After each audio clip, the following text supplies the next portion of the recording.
مولوی پر لگاتے ہیں سرما، تو اب سرمے بھی لگا لے گا تو، داڑھی بھی میں بھی مہندی لگا لے گا، ہیں امامہ بھی باندھ لے گا، سارے وہ کام کر لے گا، لیکن یہ راستہ اللہ تک جانے کا ہے ہی نہیں۔ میں نہیں کہہ رہا یہ، اللہ نے بھی کہا، عبداللطیف بٹائی نے بھی کہا۔ عبداللطیف بٹائی نے کیا کہا؟ نماز روزہ کم سٹھو او رستہ کوئی دوجو، کہ نماز روزہ اچھا کام ہے لیکن وہ راستہ جو اللہ کی طرف جاتا ہے نا وہ کوئی اور ہی راستہ ہے۔ تو گمراہ ہونا کیا ہے؟ کہ اس راستے سے ہٹ جانا جو اللہ کی طرف جا رہا ہے اور کسی اور راستے سے اللہ کی طرف جانے کی کوشش کرنا۔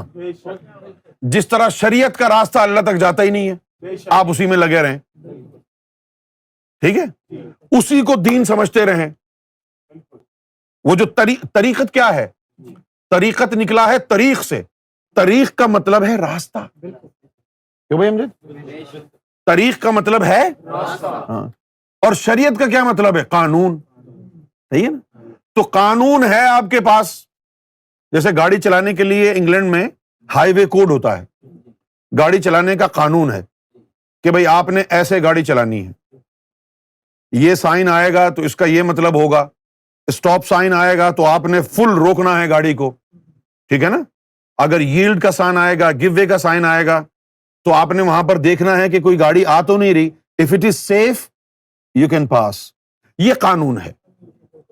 یہ قانون آپ نے رٹ لیا ہو کہ یہ سائن آئے تو یہ کرو، یہ آئے تو یہ کرو، نہ گاڑی ہو نہ روڈ ہو، یہ ہے شریعت بغیر طریقت کے۔